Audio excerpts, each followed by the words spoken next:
Okay, on to mission 7. This time we're going to be partaking in a very, very short mission.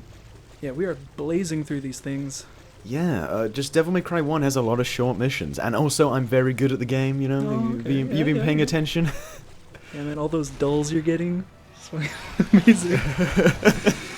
So yeah, as we mentioned before, this mission your health goes down progressively. Mm-hmm. We've got to get back to the sun in the mirror room, and that's about it, to open a door. Phantom just chased us back there. He doesn't really get much time to chase us when I'm playing. Like, I skipped him before, and this time I just, like, ran into the next door. I mean, He was like a big pain in the ass for me. I could never really time those jumps. Well, I got hit. I got hit too. It's just a case of like jumping before you think you should. Yeah, but you know, I didn't run from him. Oh, okay. Fair enough. I just don't imagine fighting him in that tight hallway. It would probably be a real pain in the ass. Yeah, well, it is. You guessed right. So, a little tidbit about the mission structure in Devil May Cry. According to Wikipedia, which is always a bastion of knowledge and facts, apparently the mission system was only added in very late in development, which I can only assume meant that beforehand you'd actually have to figure out where to go without any indication. Like an actual Resident Evil game. Like an actual Resident Evil game. They probably thought that was too much of a burden to put on the player when they just want them to have fun and like kick ass and stuff, so they probably add the mission structure in to make it... It also could have just been really confusing. Yeah, I guess. Like, this level design is really cool, but I think it would probably be a lot less tight if you didn't have these missions telling you what to do. Yeah, because you might, like, miss something, and then you might spend your whole time going around the entire castle looking for what you're supposed to do, and that just ain't no fun. Like in a Resident Evil game. Like in a Resident Evil game. So, yeah, all we gotta do is put that on the sun, even though I check the mirror, because I'm really smart, and we're basically done with this mission. Wow. Don't ask me what any of this... Like... I don't read any of the descriptions for any of the items in this game, so I assume I would be pretty lost if the mission structure didn't exist. 2 minutes and 22 seconds. Yeah, man. That's still longer than some of the missions in DMC Devil May Cry, though, but we won't talk about that. I know there's one where you can, like, skip half of it if you come back on New Game Plus, because you have the ability to, like, jump over one of the gaps. Yeah. That's a really cool camera angle back there. Yeah, over the chandeliers. It's weird. On occasion, the game doesn't show you the mission screen until after you've done some little thing, little chunk of the game, which we just did. Yeah, this is what I'm talking about. Like, this area, like specifically, it's so detailed. Like all those little candles and stuff. Oh, it's really cool looking. And we'll never go there again. Good job, artist. All right, so I think we got to find a square crank right now, right? We're inside now. Definitely. Got to get the valve. Blow up the helicopter. All right, so this fucking guy again. Phantom Part 2. He's back and he's got more moves, more grooves. He looks super mad. Even his hands are like extra red. Redder than before, yeah? Oh, he's gonna get real nasty. So it's weird, right? I made sure before I started recording that subtitles were on. I was just about to talk about that, yeah. But apparently that only means subtitles for the enemies who sound super weird and are hard to understand. If you're deaf, if you're deaf, you can't hear Dante. I was gonna say it looks like the subtitles are automatic for the enemies, because I thought you didn't have subtitles on. No, I had them on. Because they default to on, so I guess if you have them off, you just can't understand what the enemies are saying. Just can't understand anything. Like, this is also one of those early games where when it's having a cutscene, the music is really loud. Oh, and yeah. you can barely hear anyone. I don't know what was up with audio balancing. That was especially an issue on the Dreamcast. I noticed it a lot in like PS1 games, like especially Resident Evil. Yeah, they can never get it right. Have you played Sonic Adventure 2? Holy shit. Oh yeah, well. That's a whole other. That's like whole other story. That's an extreme example, I'll admit. Anyway, we took him down. pretty easy. He's such a fun boss fight to do, though. Like, just jumping on top of him, the crunchy sound effects you get, it's just a hell of a good time.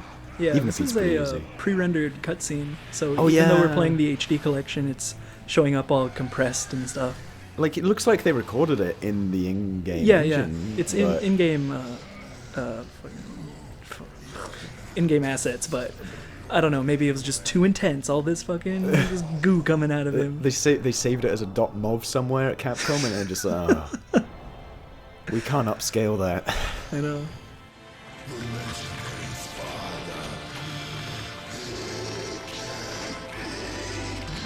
You're right. I'm his son, Dante. Sweet dreams.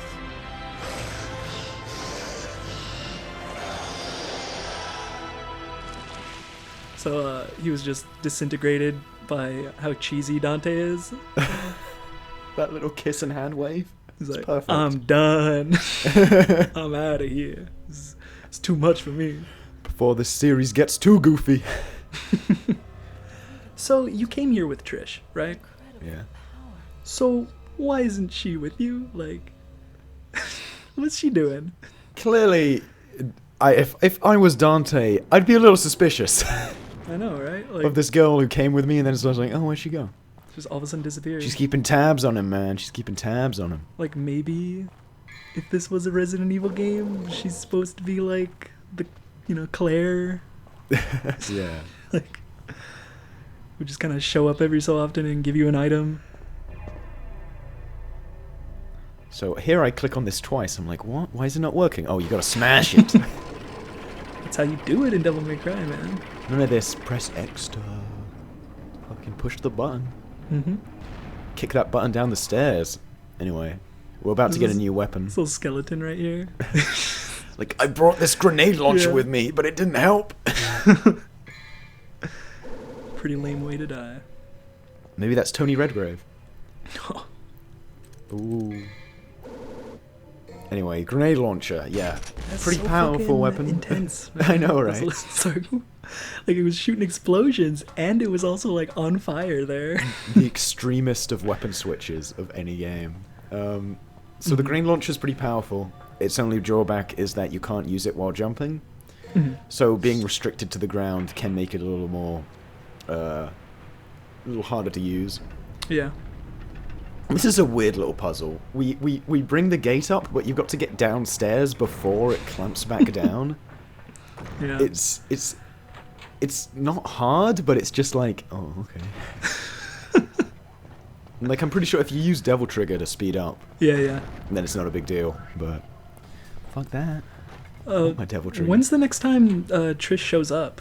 Like, After we beat the next major boss 3 times. she is barely even around in this game until the I very know, end. right? She plays a big role at the end, but... Yeah. I don't know. I'm not that big of a fan of Trish. Dante's really smitten for this chick he met once and stabbed him through the chest. I wonder Like, I why. Oh, that's what he's into, man. When the ladies stab him through the chest with a giant sword. So now we can't get back to the castle for a while. We're in, like, the second area of the game, I suppose. Yeah. Which is the only other area of the game. Well, there's some, like, boat areas and stuff. Oh, well, I suppose. You count that in as one big area? Yeah. Alright. I really like the juxtaposition we've got going on with this giant grenade launcher and then this big electrical sword that Dante's using in combat. Oh yeah, definitely. It's like 2 like generations of combat combined, yeah. you know? Like old fantasy style weaponry combined with like just straight up modern grenade launchers. Yeah. Yeah, it's really cool. It's really it's really what makes Devil May Cry unique in a way that it combines like these old-fashioned. It really is the core of the series if you think about it. The idea that there's all these fantasy devil demon elements combined with like this really modern kind of 90s guy going around eating pizza, blowing guys up with grenade launchers. But also like the setting of this game and the music they use, you know. Yeah, It's yeah. rocking. Like if this was like a traditional fantasy game, like the music would be something like something like Castlevania. But something. instead, since we're playing, yeah, exactly. But since we're playing as Dante, it's some crazy rock theme. Speaking of the rock theme, this is the first time we get to hear that that battle theme, which is remixed as Dante's battle theme in the 4th game. All right, that's awesome. You just picked up a yellow orb that allows you to, like, It if you allows you die, to- you spawn yeah. at the last door, right? Yeah, exactly. They're a little different in the other games, right? It's a bit of a pain to use them in this one, actually, because you don't get the option to not use a yellow orb if you have a yellow orb. Uh-huh. And sometimes if you, like, die at the start of a mission, then you don't want to use a yellow orb because you just could restart. Yeah.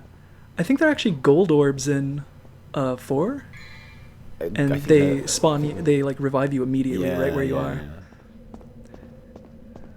It's pretty annoying, especially in the HD collection, because I think there's a trophy you can get if you beat the game without using yellow orbs, and it's like, Yeah. basically that means yeah, I can't exactly. die. Mm-hmm. Yeah, Devil May Cry 4 was pretty lenient with that. Mm-hmm. Devil May Cry 3, not so much. Yeah.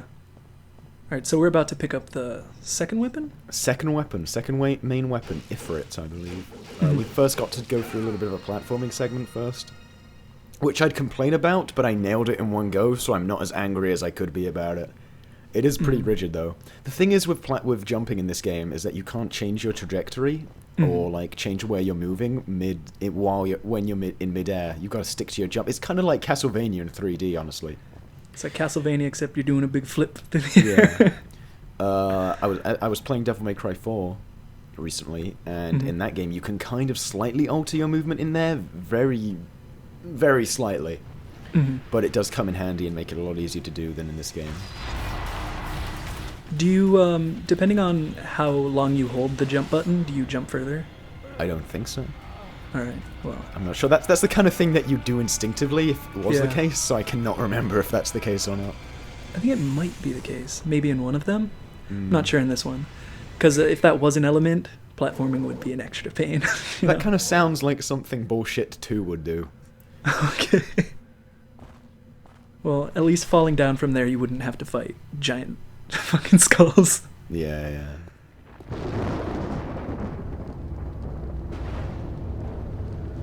Okay, it's time for the second main boss, Bird Guy, or as the game refers to him as, Griffon. It's Featherface, man. Which, to be fair, makes a lot more sense than calling a spider, tarantula, scorpion, phantom. At least this guy is kind of a griffin, they just changed the letter. Yeah. Griffon. Whenever I look at this guy, I just don't even know what I'm looking at, man. It's just a big, muddy texture. It's like they started designing a bird and they just didn't know when to stop adding assets to him. It's like he was supposed to be really small, and they just made him really big and didn't actually like increase the quality of the textures. Do you wonder if like making this game was just some like crazy ass like party for the people making? Because it's like, okay, we've cancelled Resident Evil. Now we can just make this whatever action game and do whatever the fuck we want. And it's like, okay, well, I got an idea for an enemy. He's like a bird, but he's like red electricity, laser beams, creates platforms. It's like, okay, man, go for it. He has like 4 mouths. Yeah, this is His like the beak shtick of opens. all the bosses in this game, is that they all shoot fucking lasers out of their mouths. His lasers get even more extreme in his later forms. We'll see yeah. eventually. But I don't think you actually need to fight this version of him. I think you can just go to the door and open it with our new weapon. But since I'm hardcore, I'm fighting him anyway. Of course. I'm pretty sure you can actually get up to him by enemy stepping on him. I think I just did that there, if you see. Because I don't have yeah, a double yeah. jump yet. Yeah, see, I'm Yeah, nice. scaling up to him. He's also got like a cel-shaded look to him. Oh yeah, the shadow work on the bosses is just really cool. So I'm using Ifrit right now, but this is going to be pretty much the only time I do, just to show off the weapon for a bit, because I basically stick with Alistair for the rest of the game. Mostly because Alistair has the double jump, which I'm going to buy, and that just helps out a ton in combat. Especially against this bird guy, because you want to get up to him and slash his shit. Yeah, I usually stick with like the standard sword, at least Yeah. as one of my weapons when I play a Devil May Cry game, just Yeah. because it's It's something to rely on. Yeah, it's so reliable.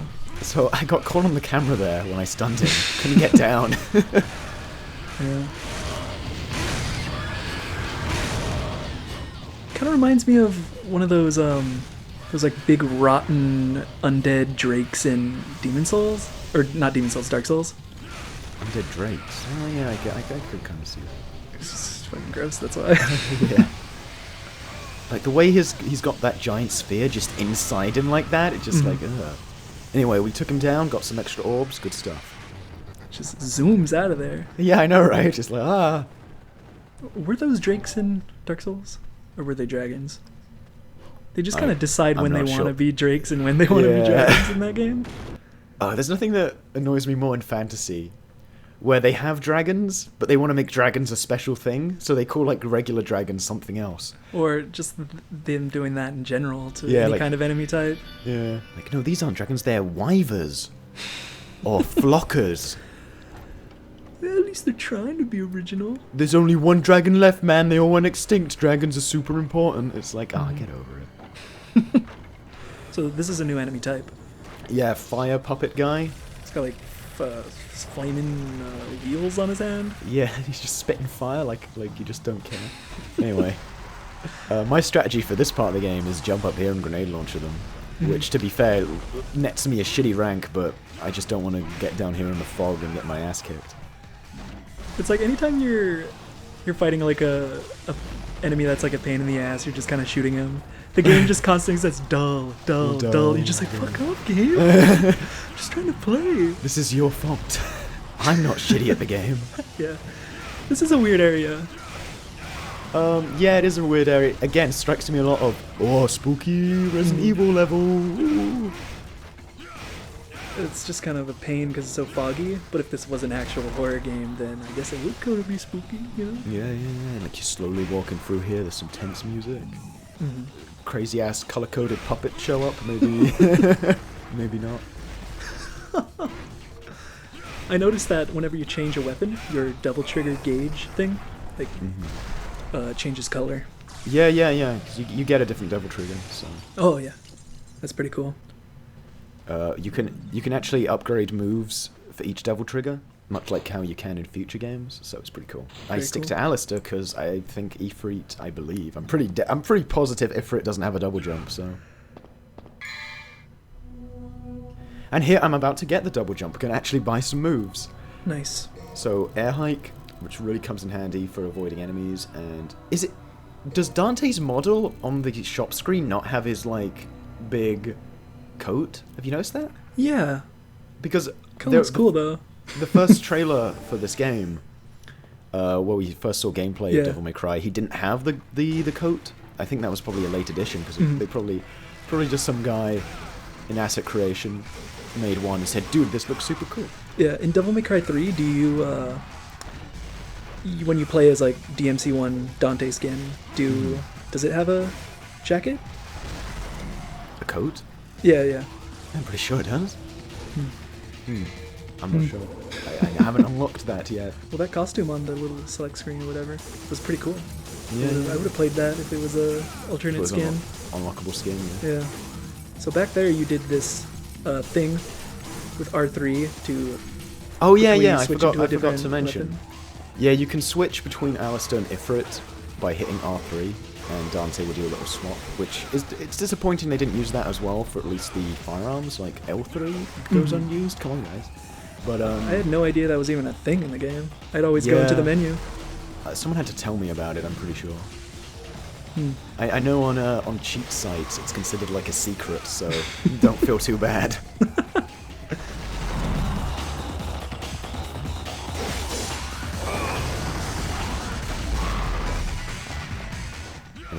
I spend a lot of time fighting these guys. It's because I think they respawn endlessly or they respawn a lot. Because there's like a pay-to-door next to us. So we gotta drop some orbs. I've already got enough, so I don't know why I'm bothering to fight these guys. Well, you gotta get as many as you can. I guess. I don't know if they stop dropping orbs eventually. You got a stylish. Since nice. Since I don't buy any items that aren't moves, I basically don't run out of orbs very easily. That guy was zooming all over the area back there. Completely missing you. Ooh, slow opening door. Ooh.